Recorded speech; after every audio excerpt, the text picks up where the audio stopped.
Hey guys, it's Diane from DianeHockman.com. I'm hanging out outside on a beautiful Friday afternoon answering some questions that people have sent in.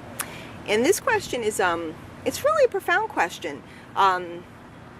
It seems so basic, and yet it's such a, it's a skill that top producers have that the average person usually doesn't. So I'm going to give you a trick. The question was, Diane, how do you keep your focus with so much going on? You know, you're a mom, you got 2 kids, you got people calling all day, you got this, that, all this stuff on the internet, get on Facebook, there's all this stuff to look at, you got a husband. How do you keep your focus? How do you stay on task? And the answer is that I always keep my eye on my outcome. You should write that word down, outcome. Guys, when you go on a ship or a boat, and you're starting to get seasick, you're starting to get, you know, it's overwhelming you, and you're starting to feel nauseous. They tell you to focus on the horizon, okay? Look out and focus on the horizon. And the reason why you need to look out and focus on the horizon is that the horizon doesn't move. The ship is moving. Sometimes if things are really crazy or windy, the chairs and the things on the ship are moving. Okay, or in the ship are moving, but the horizon doesn't move. And it's the same with your outcome. If you become super crystal clear on what it is you want to happen. For example, I want to make $6,000 a month so that I can leave my job and be home with my children. Whatever the amount is, I'm making that up, okay?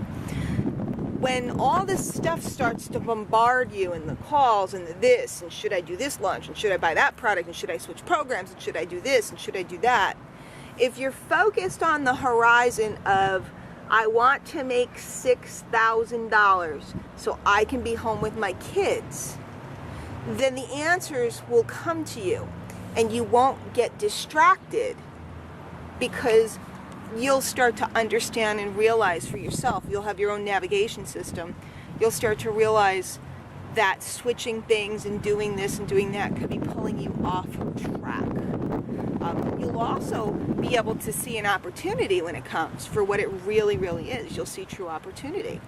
So what I do is I regularly write about and focus on what is my outcome.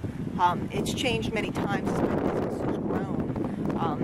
But you start to realize, especially after your business has grown, that you're making great income, your outcomes often become more about the people and what you want to do for people and the legacy you want to create. And sometimes the money stuff, like you'll see an opportunity, you can make a gob of money real quick, because I mean, they just show up. And sometimes those are distractions from your total mission too. So in the beginning of making that money is your end game, your outcome, because you need to be home with your kids, and you got to focus in on that every single day. What am I going to do today that's going to cause me to get closer to that goal? Later on, the money becomes not important, and your mission to, for example, now your goal might be to bring 10 single moms home from a job to be home with their kids. So you don't want to go off on a tangent on some launch or something, because that's not going to help those women. Hope that makes sense.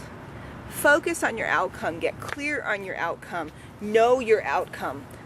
When I go to events and I meet people, I always ask them, what is it that you want? When I talk to prospects, call me up, they want coaching or counseling, or they want to hire me or something, I ask them, what's your outcome? What do you want? They don't know. They don't know. And the quickest way to go broke in this industry, and the quickest way to get yourself into trouble in this industry, is to not know your outcome. So that's how I stay focused. I always know my outcome. We'll see you guys later. Visit DianeHockman.com for more good stuff. Take care.